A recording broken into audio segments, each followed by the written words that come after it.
tomorrow's goals with today's limitations. When you want to climb a mountain, you don't get to the top in a single step.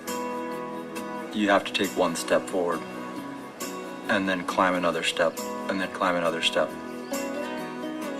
If you keep climbing the mountain one step at a time long enough, you're going to look up and the mountain's gone and you're standing at the top. And the view from the top is beautiful.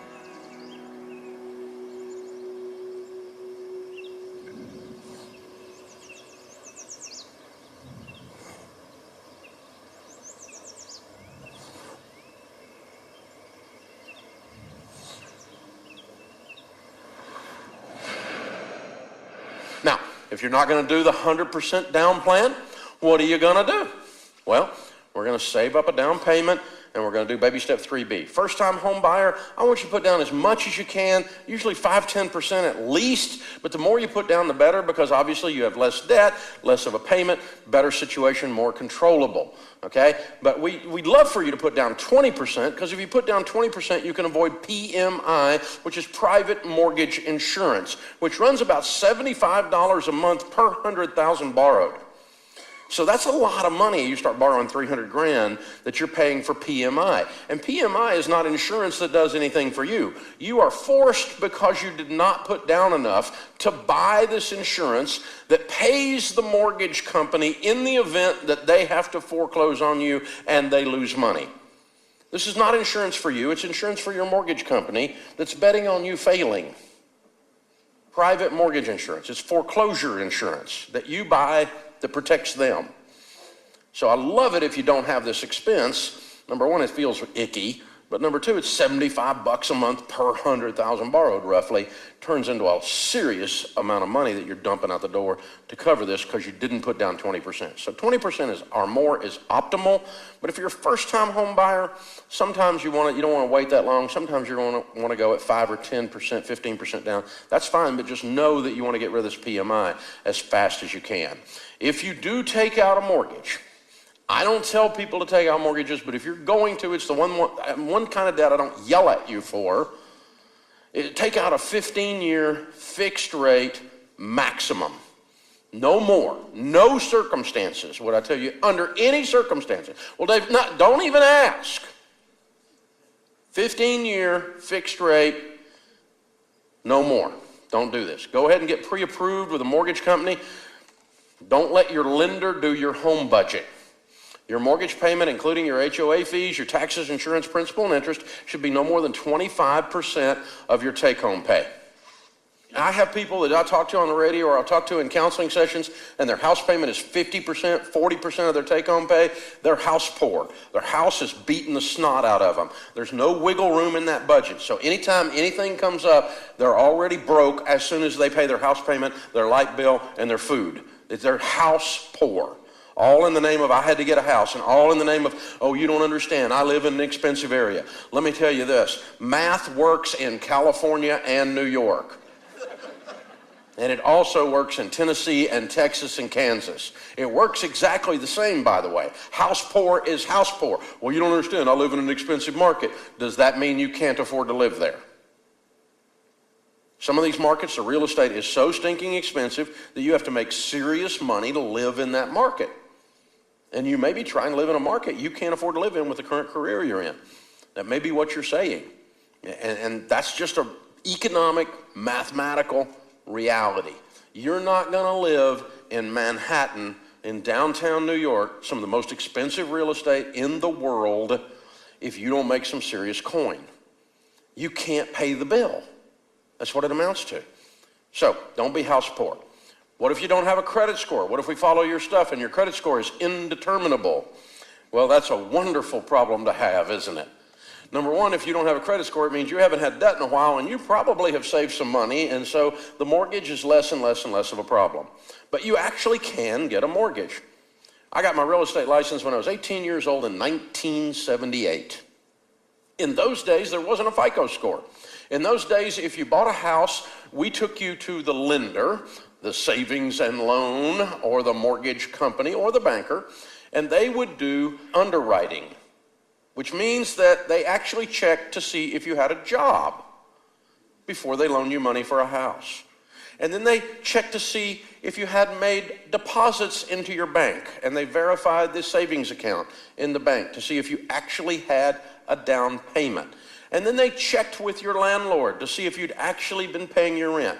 These were mailed through snail mail to these people, mailed back. It took us sometimes 3, 4, 5 months to close a house because the mortgage company had to do the underwriting to make sure that the human being that they're loaning all this money to is actually able to repay it. Fast forward, the science has been applied to the FICO score where they just look at one number and they make the loan. A monkey can make a FICO loan. It does not require a mortgage underwriter. It does not require any level of intelligence, except that you can see the number is above the line or below the line. Ooh, ooh. And so you can not have a job, you can have no money, but if your number's big enough, you can buy a house. That's how mortgages are approved 90-something% of the time now. So if you want to do it without a FICO score, you have to go back to the years of the dinosaur and get a company that actually knows how to do underwriting. Nowadays it's called manual underwriting because we actually do work to get the mortgage done, okay? And so they actually, like the old days, check with your employer. They actually pull a copy of your credit bureau report, see if there's anything negative on it. They actually check with your landlord if you're a renter. And they establish the equivalent of what a FICO score should be doing, but is not because you've not been playing kissy face with the bank. And you get the exact same rates and the exact same deals on the mortgages. You're not a second-class citizen, but you will find that not all mortgage companies know how to do anything except monkey FICO score loans. Some of them don't know how to do manual underwriting, and so you may be speaking a different language, and you may have to find a mortgage company that knows how to do that. And so not all of them know actually how to execute that. But it's perfectly fine, it's perfectly legal, it happens all the time. The financial world's always going to push you towards a 30-year. Don't do that. You want to get a 15-year fixed rate or less. Here's why. Let's say Drew and Amy get a $225,000 loan at 4% interest. On a 30-year mortgage, their payment will be $860, principal and interest only, not taxes and insurance. Charles and Misty also get the same $225,000 loan, the same 4%, only they put it on a 15-year mortgage, and their payment is $1,330, about $470 more per month for a 15-year mortgage. Now, if we're holding to that 25% of your take-home pay, that means if they both have the same down payment, that Charles and Misty are going to be required mathematically to buy less house in order to get this done, and they're going to have a higher payment. So, or if they want the same payment, they're going to be required to buy less house. In this case, they're going to take on a little higher payment to illustrate the point. Okay, so let's visit them now after this is over. At the end of the 30-year mortgage, Drew and Amy end up paying over $309,000 for their $225,000 home. Charles and Misty end up paying about $240,000 for their $225,000 home, and they save $70,000 and 15 years of bondage. 15 years that with no house payment, now they can build wealth with what used to be a house payment. If you invest a house payment for 15 years, can you imagine how many millions of dollars that alone will turn into? Not to mention saving your baby step 4 15% of your income. This turns into a lot of money. Changes everything. So the average millionaire, by the way, in our study, pays off their home in 10.2 years from the time they start their financial journey. Now, some of them don't start their financial journey until they're 40. Some of them don't start their financial journey until they're 50. Some of them don't start their financial journey until they're 22. But from the time they start their journey, they work through the baby steps, work the baby steps properly, and then get the home paid off. It takes them about 3 years to get out of debt, get the emergency fund built out, and then from there, about 7 more years, typically they pay off their home. So they're not taking 15 years, typically. They're going ahead and knocking it out. They get extra income, they get extra things, they reach over and knock that house out, reach over and knock that house out. Because here's what happens, our incomes go up, and no income increases are built into hardly any of the numbers we teach. We just say if you made the same amount of money all these years, and no one does. So those income increases always end up going to accelerate these baby steps and push you on through. So the average time spent in baby step 6 is about 7 years, in other words. Avoid bad mortgages. Here's a bunch of bad things you avoid in the mortgage world. Adjustable rate mortgages, ARMs. Interest rates today are at a 75-year low. They're approaching zero. They can't go down mathematically much more without them paying you to take a mortgage. So if it's going to adjust from the floor, where is it going to adjust? There's almost no possibility it's going to adjust anywhere except up. Why would you sign up for a mortgage that's going to adjust up? That's dumb.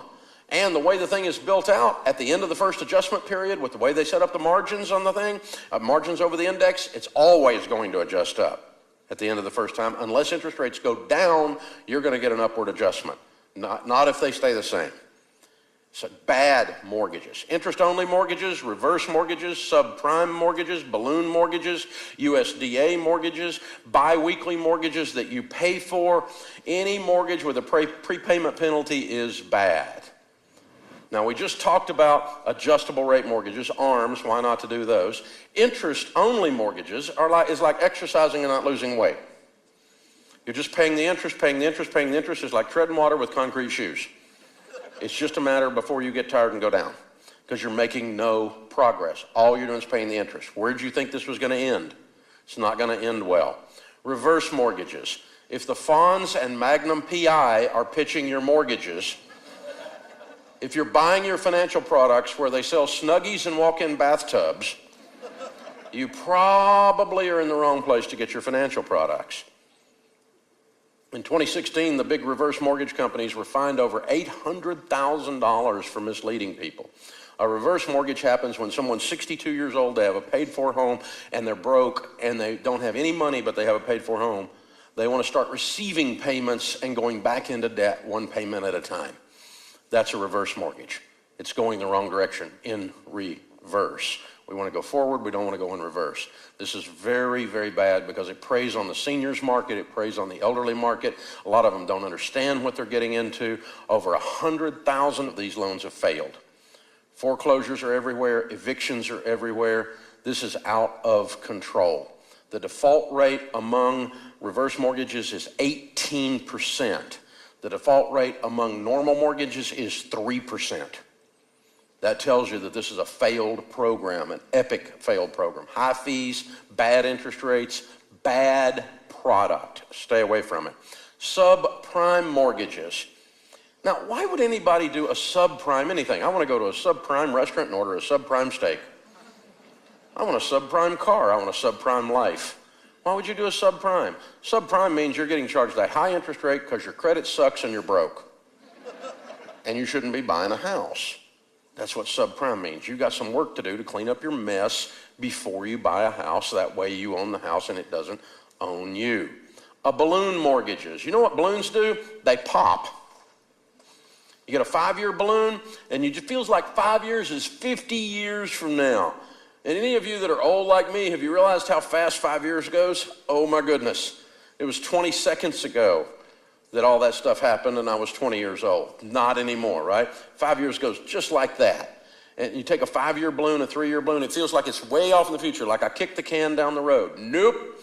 What'll happen is, and let me tell you, Murphy will show up. If it can go wrong, it will. Right about the time that balloon's getting ready to pop and you're just going to refinance and take care of it and don't have to worry about it, that's when you lose your job or your sister gets cancer. It's exactly when that happens. And your income blows up, you lose your savings, something happens at about that time. You're asking for trouble when you play with balloon mortgages. USDA loans are loans in the rural community, and they're designed for people that can't afford to buy houses to be supported by the government with a subsidized loan. The government pays part of the payment. The problem is it builds onto what is owed.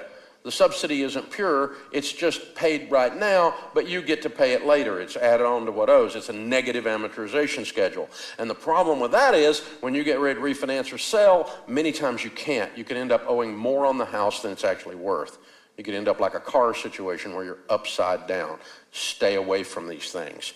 Accelerated or biweekly payoff programs. There's nothing wrong with a biweekly mortgage. There's a lot wrong with paying $500 to set one up. Because they say, oh, if you set it up where you pay a half a payment every 2 weeks, it's like magic. Your house will pay off in 21.3 years on a 30-year mortgage, which is actually mathematically true. It will do that. But it's not magic. You're paying a half a payment every 2 weeks. Now, when I was in the 6th grade, we found out there's 26 2-week periods in a year. And 26 halves is 13 wholes. So effectively, you are paying an extra 1 payment per year on your mortgage. Thus, it pays off about 8 years early. If you just pay an extra payment a year, your mortgage will pay off about 8 years early, and you don't have to pay $500 for the smoke and mirrors of the every 2 weeks. Now, again, if you want to set up the 2-week plan on your 15-year and cause it to pay off in 12, I'm fine with that. As long as you do it with your mortgage company as you're doing the mortgage and you don't pay extra for the privilege of paying extra principal, which is all you're doing. Okay, that's all this is. Biweekly mortgage is not mystical, it's mathematical. And there's nothing here, there's no reason to pay extra for this. And this is not actually real estate, but it kind of falls in this category. And it's one of the most disastrous things to happen to the real estate world as far as I'm concerned, and that's timeshares. Timeshares suck. Do not buy timeshares. You are not actually owning anything. There's no deed. You are buying air. A friend of mine calls them crime shares. Because you not only buy air on a certain week, you're allowed to live in a hotel room that you paid for, but then you can't get your week. And then when you do get the week, it's not the actual place they showed you. It's nowhere near as nice. Don't mess with timeshares. They will get you into a mess. Stay away from these things. 57% of timeshare owners agree with the statement, if I could go back, I would not buy a timeshare. It's a $10.5 billion industry, and it primarily preys on the elderly and on the mathematically challenged. If that's you, I'm sorry. If you financed it, the typical rate is $782 a night that you're paying to stay in that timeshare, and basically it's a cheap hotel at $782 a night. It's a bad deal. It's a bad deal. Am I being unclear? I hope not. If you're in one, find a reputable company that'll walk you through the exit process and get away from them. I find a lot of people owing $14,000, $21,000 on a timeshare while they're in their debt snowball trying to get out of debt. A lot of them. There's 3 types of conforming mortgages that are okay to get. These are the right kinds of mortgages. A conforming mortgage means it conforms to a set number of underwriting guidelines, and if it conforms to that type of underwriting guidelines, all of these mortgages then are generic and can be bundled together and sold in a block as a security. It's important because that's what keeps mortgage rates down, and so these guidelines have to be met. You have to check all these boxes to get any one of these types of mortgages. The first one and the best one is the conventional loan. Typically a Fannie Mae loan, an FNMA loan, or it could be a Freddie Mac loan. FNMA is Federal National Mortgage Association. Now, that's a standard conventional loan.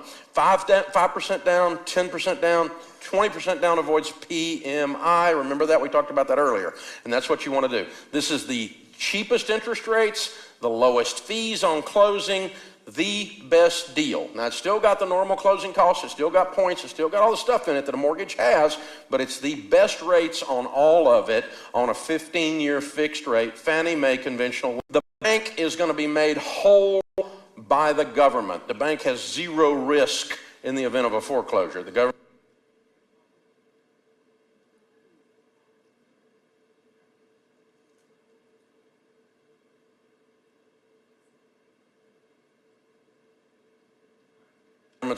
has got their back on an FHA loan. Now, these loans are slightly higher on interest rates, slightly higher on fees, and they primarily are aimed at first-time home buyers because you can get in for only 3% down, not 5, 10, or 15, or 20% down. They do have MIP, which is the government's version of PMI, mortgage insurance premium, and so they're still charging you. They've got an internal insurance program that the government is self-funding with your money to cover the foreclosures. and the loss in the event of foreclosures. And the foreclosure rate among FHAs is higher because, again, the rates are a little bit higher, and these are typically people who are not doing as well financially that are buying an FHA loan. Typically what's going on. A lot of first-time home buyers in that program. The VA loan, the Veterans Administration loan, again, the federal government. And this is a great idea because we've got men and women who have served their country, and we're going to give them the benefit of a good mortgage loan, which sounded real good in theory until it wasn't that great a mortgage loan. And so after you served your country, what we do is we charge you a little more than you should be charged. You could get a cheaper loan if you didn't bother with the Veterans Administration and just went and got a conventional loan. So the VA loans are more expensive. They have a funding fee that's higher. Stay away from a VA loan. The primary reason people do VA loans is the veteran was told when they signed up that this was a wonderful thing, and they believe it's a benefit.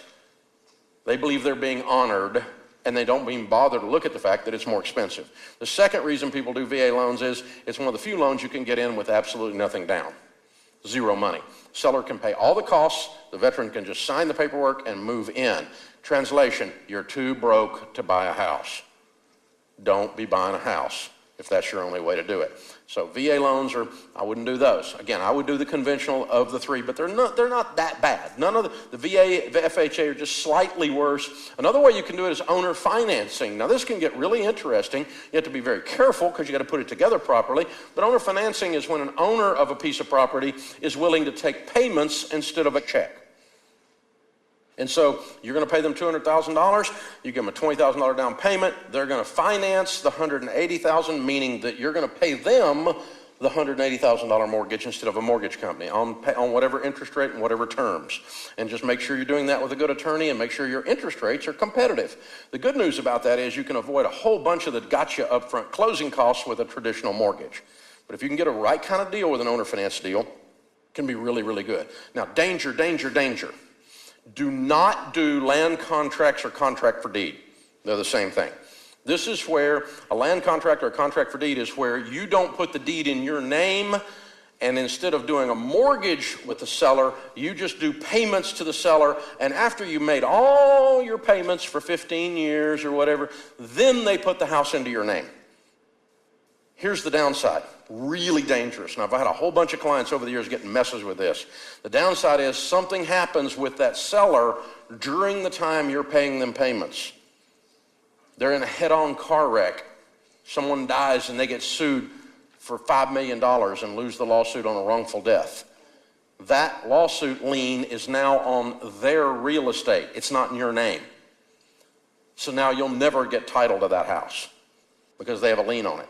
They screw up their taxes because their sister did their taxes.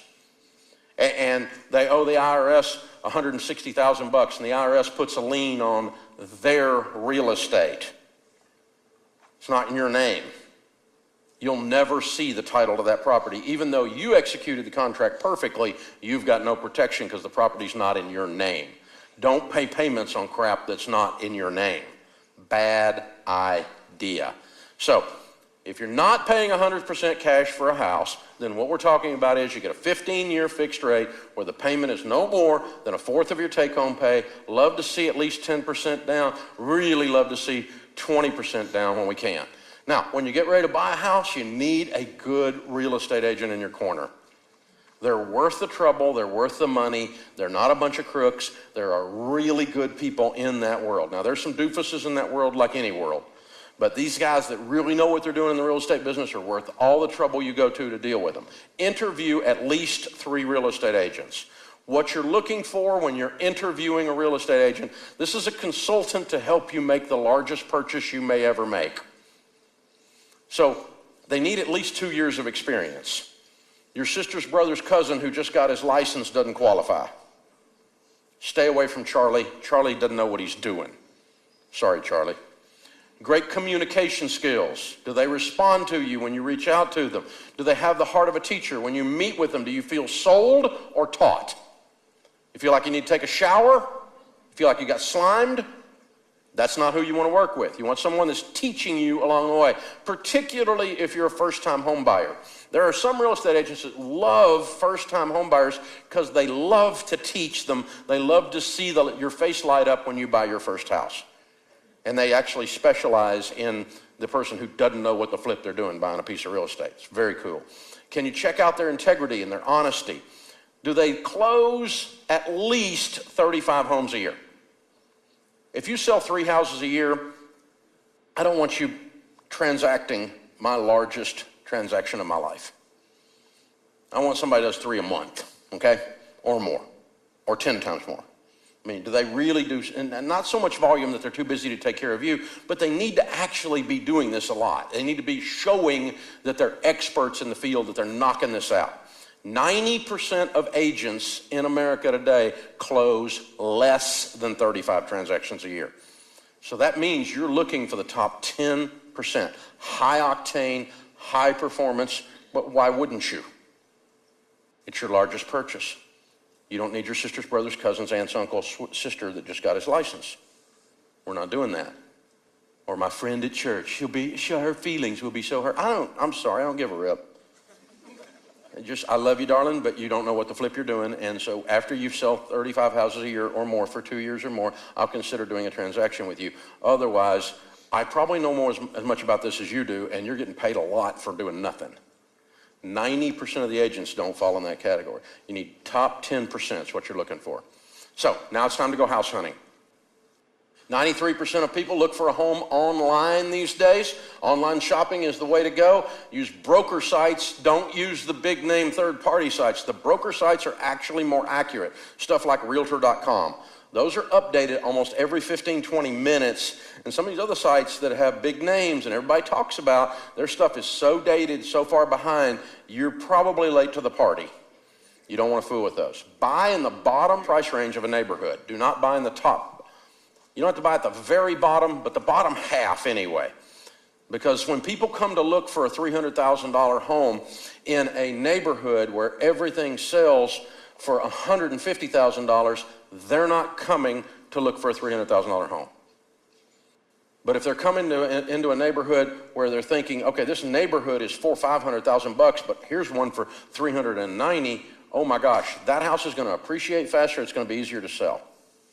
So be in the bottom half as far as your investment side goes. Homes appreciate in good neighborhoods, and my old appraiser professor back in college used to say, the price is based on 3 things: location, location, and location.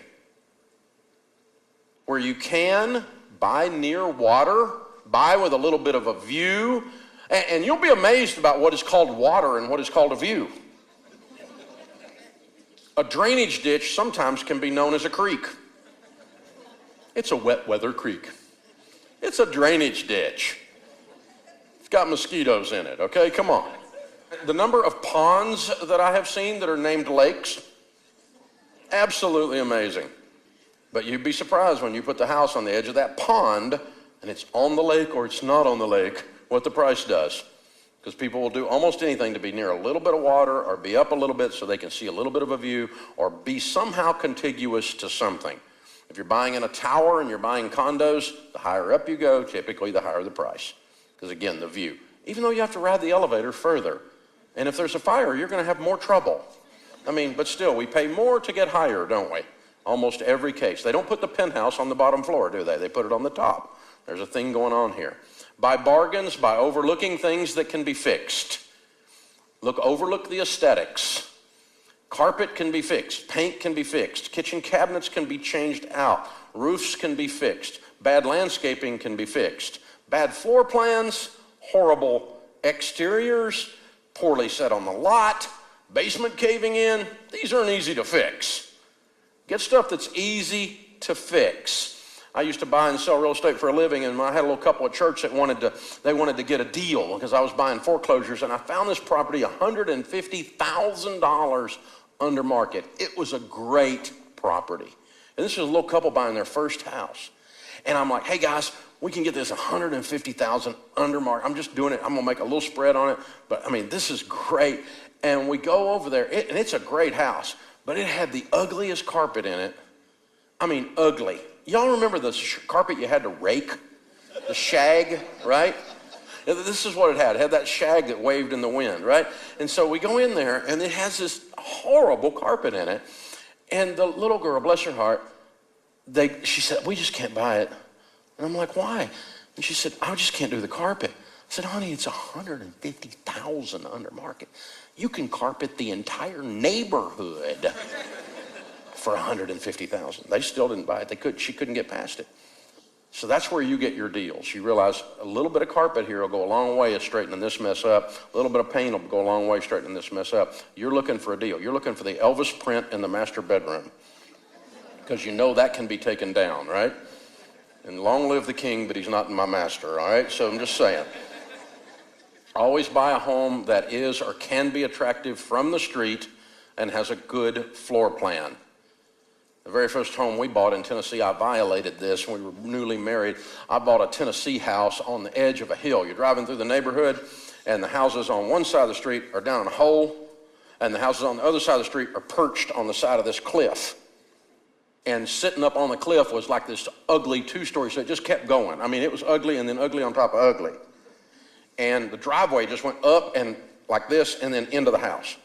It was just like, and so one night it had frozen over, one of our famous Tennessee ice storms. My parents were over at the house and my kids were little, and my wife was up there, my parents and my kids are all in there. And I was coming home in that ice storm. I was completely juiced up trying to get home without killing myself. I parked the car at the bottom of the driveway. I'm wearing dress shoes and a suit. I walk across the top of that driveway in that ice. I slipped and fell, ninja turtled all the way to the bottom, yelling, screaming things that I can't repeat on camera.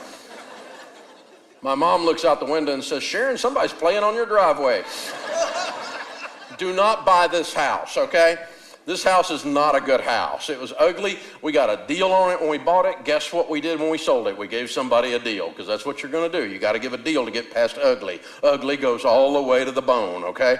I bought another house one time that you had to walk through 2 bedrooms to get to the 3rd bedroom. Was the guy drunk when he drew it? Who 2 rednecks on the hood of a pickup? Just put it over there. I mean, how did they figure out to do this floor plan? Unbelievable. Don't do this stuff. Think about, if you're getting a deal for the wrong reasons, you're going to give a deal for those same reasons when you get ready to resell it. Okay? But a house where you got bushes and you can knock them down, that kind of stuff changes everything. All right, now it's time to submit your offer. We're not going to park here. It's simply where you write a contract, you write an offer. It's not a contract until the other side signs it, so you're presenting what you're willing to do on paper. As you make this offer, typically you're going to put down earnest money 1 to 3% in cash, and the earnest money says you're going to do the deal contingent upon, subject to the terms of this offer. It could be contingent upon you being approved for financing. It could be contingent upon you approving the home inspection or whatever. You put all your contingencies in there. Now, once they sign that deal, now you have a contract, and now you start working your way through the contingencies. If you buy a property that's not in a subdivision lot, always get a land survey. Now, a subdivision lot, you don't have to. If you're getting a mortgage, they're going to require you to get a land survey regardless. But you don't have to spend the money on a subdivision lot. But if you're getting something that's a couple of acres and it's an odd piece and it's not tied into some built-in HOA situation where it's a standard subdivision, go ahead and do a survey, because you may be surprised. You may think you're getting 5 acres and you're getting 3. So make sure you're really surveying it and go all the way through it. Always have a professional home inspection. I bought several thousand pieces of property in my life, and I bought 3 houses this year, and all 3 of them I did a home inspection on. And I know what I'm doing.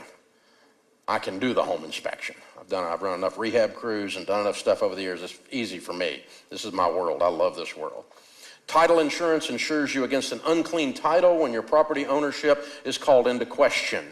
If the seller selling it to you somehow did not have legal rights to sell it to you, you don't have clean title. For whatever reason, you need insurance that ensures that that title will get cleaned up. I bought a piece of property one time from an estate, a couple of sisters, and about a year, bought title insurance on it. About a year later, they had forgotten to tell us that they had a brother.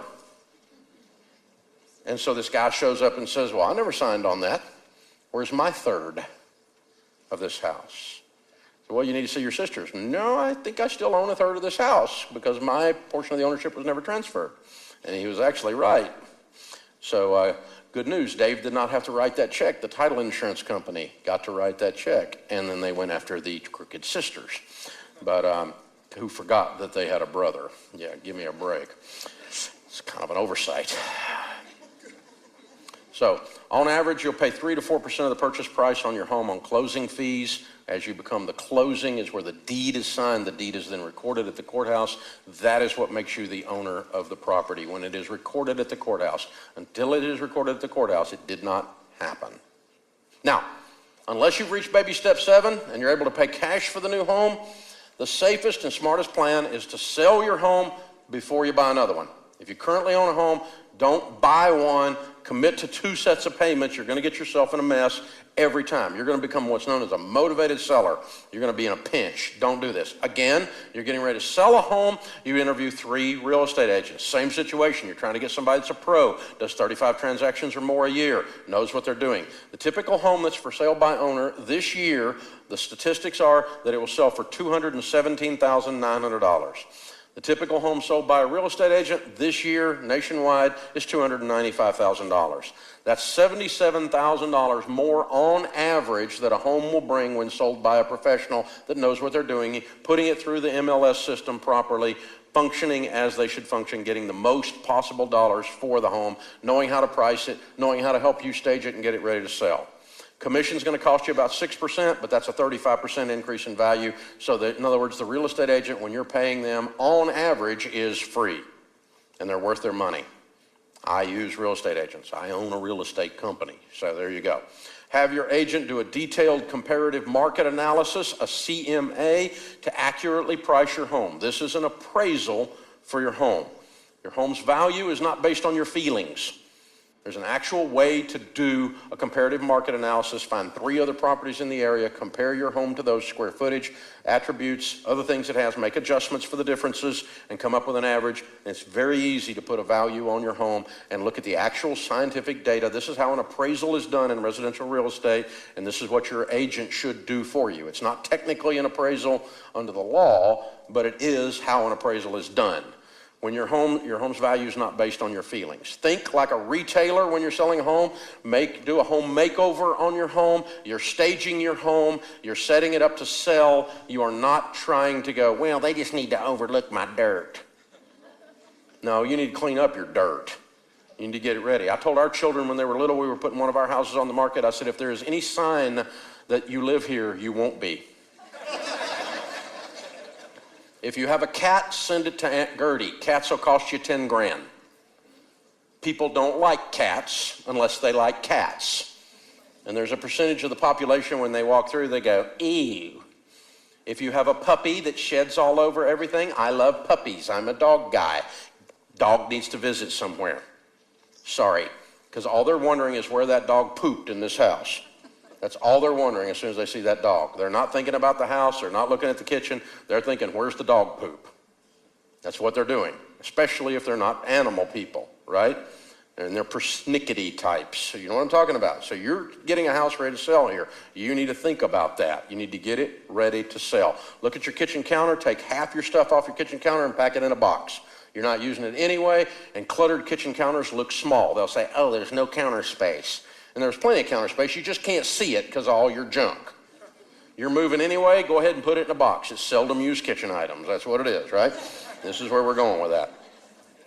Closet's the same way. Look at the closet. Take 3/4 of your stuff and go ahead and box it or give it away because you need to do that when you're moving anyway.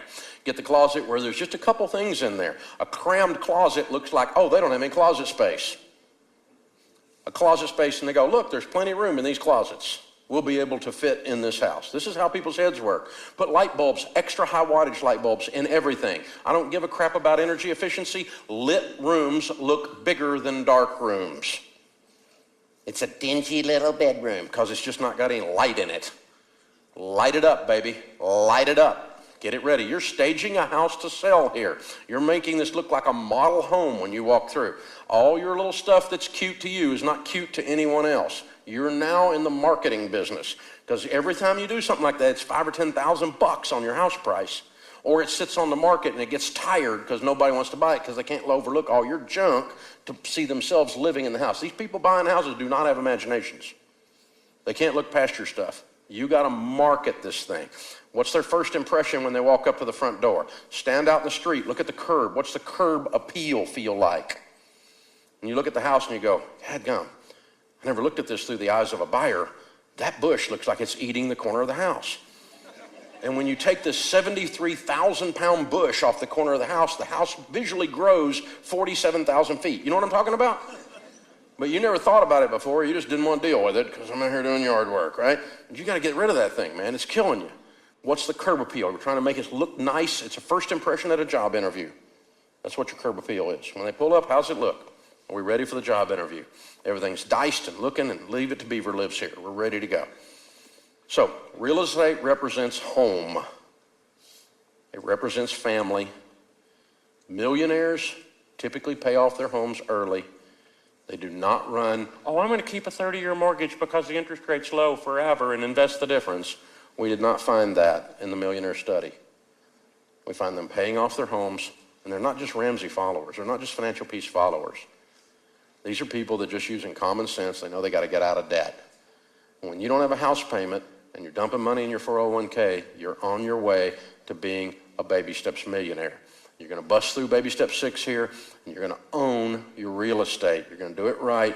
You're going to do it different than the normal people do. Normal people are broke, and you're going to be glad that you owned a home and it didn't own you. I always wanted to have a home base, make sure a home base is paid for, and then after that, we can figure it out from there. I feel like as a parent, I really wanted to be home with the kids. And I didn't want him to be stressed out. I didn't want to have to go back to work. I didn't want to leave my babies. Not having to worry about making sure that Heather and the kids could stay home and could eat and have a roof and everything that they needed was a huge driving factor for me. We really set goals to want to get the house paid off and be completely out of debt. We didn't know anyone that had a paid off house. We felt a little bit like we were on an island sometimes and like we were the weird people. We were pretty much just living like no one else so that later we could live like no one else. I was doing more demos. I was trying to sell more equipment, and then I'd get a big commission check and taking the budget what we needed for that month, and then everything else would go straight towards the mortgage.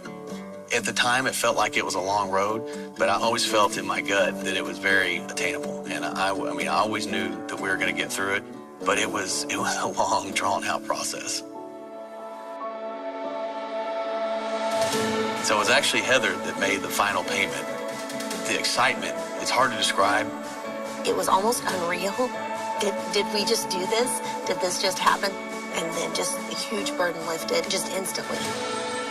I remember just walking around the house, looking at it and thinking, man, this is all ours. Nobody can take this from us. This is all our home. The grass did seem greener and it felt better. It felt like freedom when I was walking on it. We've done some family vacations now. We do travel more. Our next goal is to be able to buy an RV and then travel around and see the United States. So that we're excited about that. I just don't think people can even think and grasp what's on the other side of that payment. We still sit down, we still do budget meetings, and we still talk to each other about where the money's going to go. But the freedom that you get from not having all these payments, not being bound down, is huge. If you ever want to grow, if you ever have dreams and want to do other things in life, you have to do something different. You have to have a vision. You have to want to do more, be more. And one of the things that you have to do is you have to get out of debt. And it's scary, but once you get on the other side, it's worth it. It's better. It's so much better.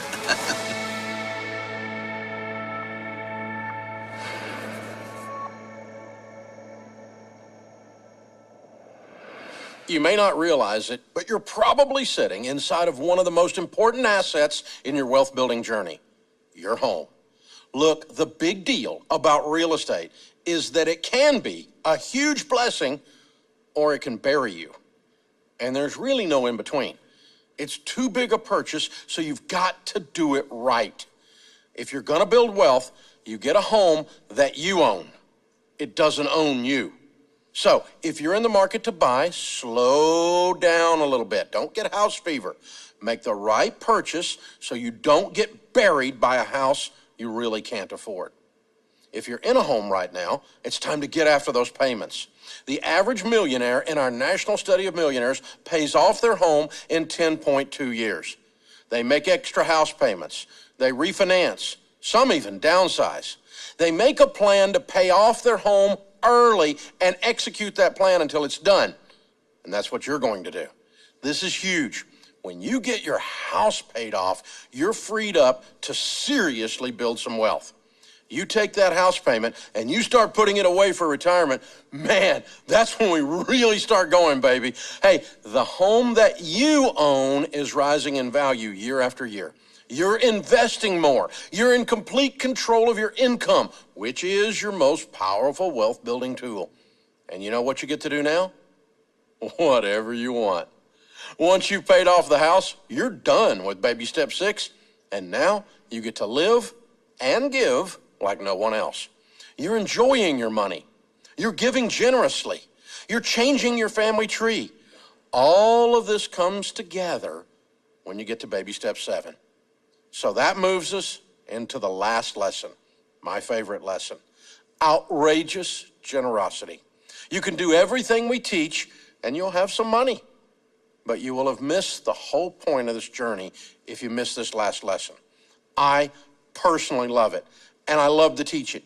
This is when we get to talk about the most fun you will ever have with money. Now it's time for your 1-minute takeaway. Write down one thing you're going to do this week because of what you learned in this lesson.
Literally, we didn't have jobs.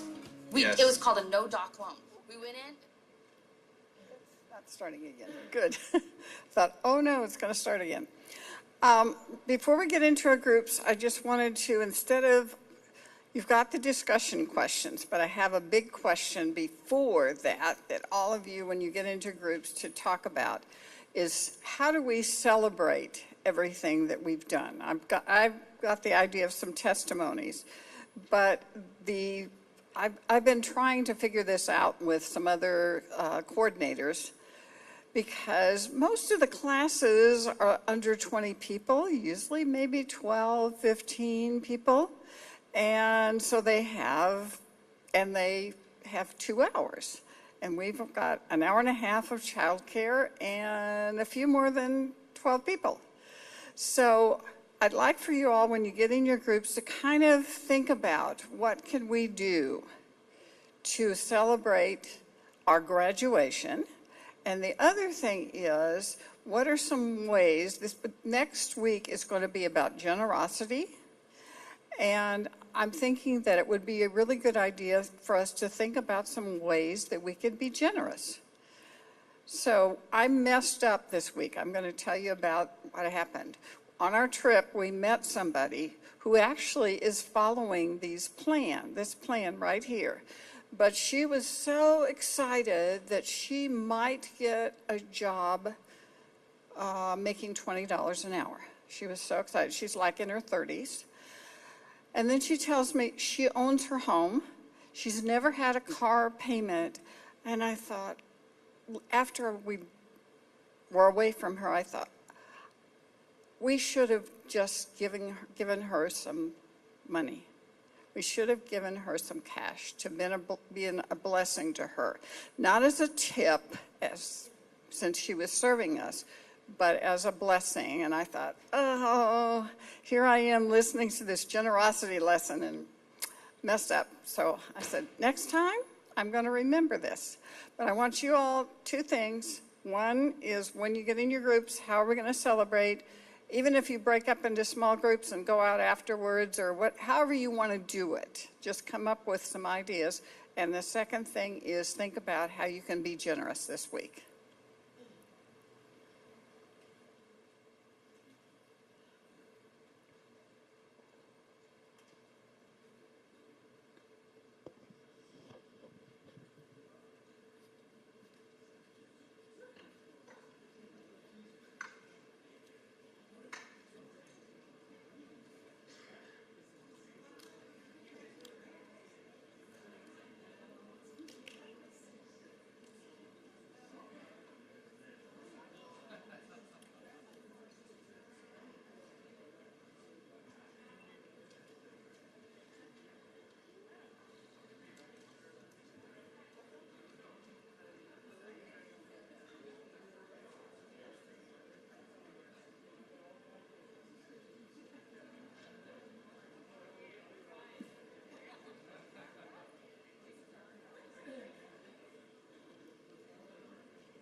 Does anybody else have suggestions for next week?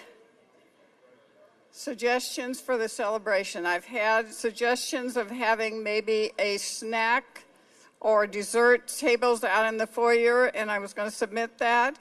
Does anybody have any other ideas in your group? What? Cake? You can bring cake? Okay. Well, I will send out an email about that. Good? Yeah. Yeah, so we'll try to get that submitted for next week and celebrate, because that's the last one next week, right? That's it? Wow, that's great. All right, before we end, we want to receive our tithes and our offerings. So if you need an offering envelope, Chris is there. Does anybody need an envelope? Okay. If not, that's okay too.